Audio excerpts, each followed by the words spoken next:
2 games down, 14 to go. We're heading to the Sunshine State for our 14th ranked Week 17 matchup. You know what that means. Bortles!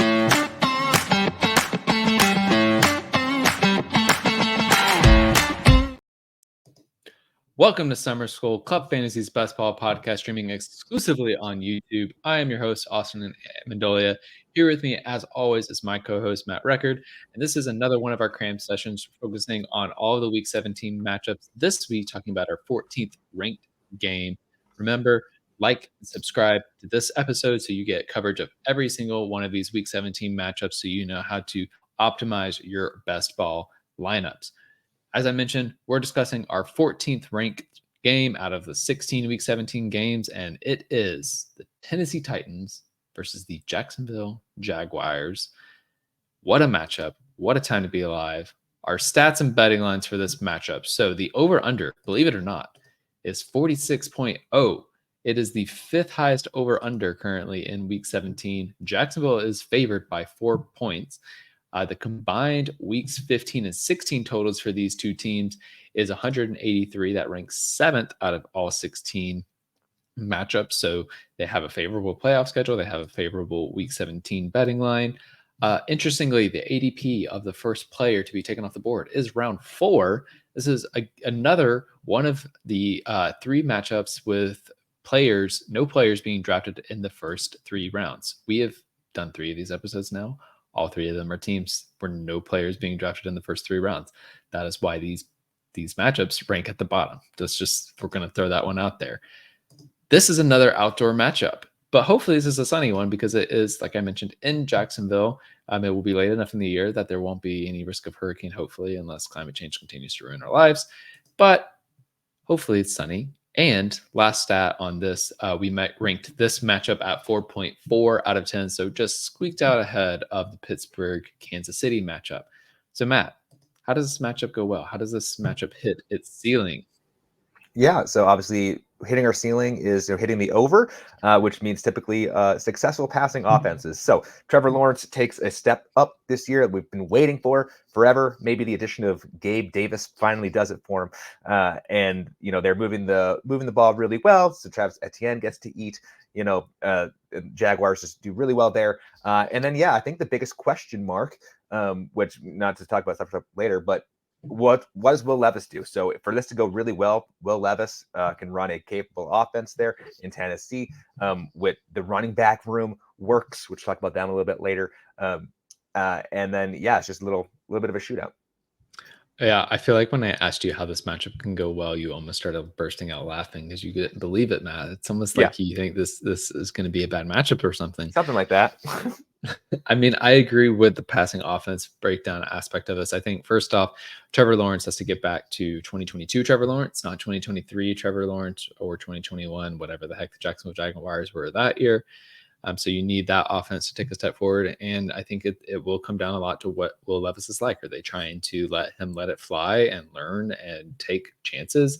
And has he gotten to grow by that point? Or is Will Levis still the starting quarterback at this point of the year? I think that's going to play a big role in this. So I think the positive story is we get a refreshed Trevor Lawrence and we get a scrappy Tennessee Titans offense who is ready to get in there. And also this is a divisional matchup. So there's a good chance that, if these teams are doing well, which I don't feel like they will be, but they could be fighting for a wild card spot. Hey, if the Houston Texans, something bad happens to them and they take a step backwards, this could be for the divisional championship. This division has been weird the past several years. So that wouldn't be too far-fetched. If you told me that was happening, I would be like, oh, okay, well, I would love to know how it happened, but it wouldn't shock me that it did.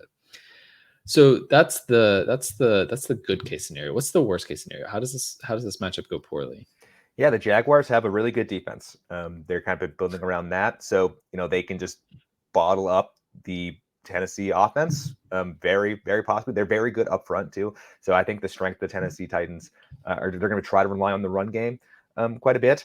So if the Jaguars can stop that, Tennessee doesn't score. And then obviously Vrabel's not there anymore, but he created a really scrappy, really hard-hitting defense as well. So very similar. Maybe Trevor Lawrence does not take the step forward again, and then he's bad. And again, these divisional matchups late in the year are always scrappy to begin with. But I could very well see a, I don't know, 13-3 game that's sort of led by running, depending on the game script. And that would not be great for us fantasy-wise. Yeah, I think Trevor Lawrence has struggled with turnovers in his time, especially with fumbling the ball. Like one way this game could easily go is you get a Trevor Lawrence fumble early on, he gets returned for a touchdown. There's one touchdown that's being scored by the defense, not the offense, which doesn't help us in fantasy. And then now all of a sudden Tennessee's working from ahead and they can just grind it out, slow down the clock. So I agree. There's a pathway for this to go poorly, but the over under suggests that we maybe should be a little bit more optimistic. With that though, who are we stacking and correlating in this? Who are your favorite stacks to target in this matchup? Yeah, so Trevor Lawrence is going off the board at QB 14, which is some pretty decent value for someone that, has some top 10 upside. So I really like him and Evan Ingram, the tight end. So tight end 8, there's sort of a really high tier of tight ends that you feel really good having. But after that, after like maybe the first 5 or so, a little more of a grab bag. All Evan Ingram did was get targeted a bunch last year. He was one of Trevor Lawrence's favorite targets. Being able to get him at the tight end 8 spot feels really, really comfy for me. Yeah, I really love that. I was going to say the exact same thing. I love the Trevor Lawrence, Evan Ingram stack, and then I like having Brian Thomas in there. He is a little bit rich. His ADP's pushed up, but some other guys I don't mind stacking. I actually love putting Gabe Davis in on this too because he's going so late now. Like the Gabe Davis hype train is over. And now I want to be in on it. Like that's just how this stuff works, right? When everybody's like, "Oh yeah, Gabe Davis, he's going to be wide receiver 10 this year." I'm like, no, we're not doing that. But now that he's no longer cool, I'm in on it. I will say my favorite bring back on the Tennessee side is Tyler Boyd. Okay. I'm with you. Why. No, I'm with you. Yeah. He's free. He's like going super late. And I think he has the potential to be a wide receiver too.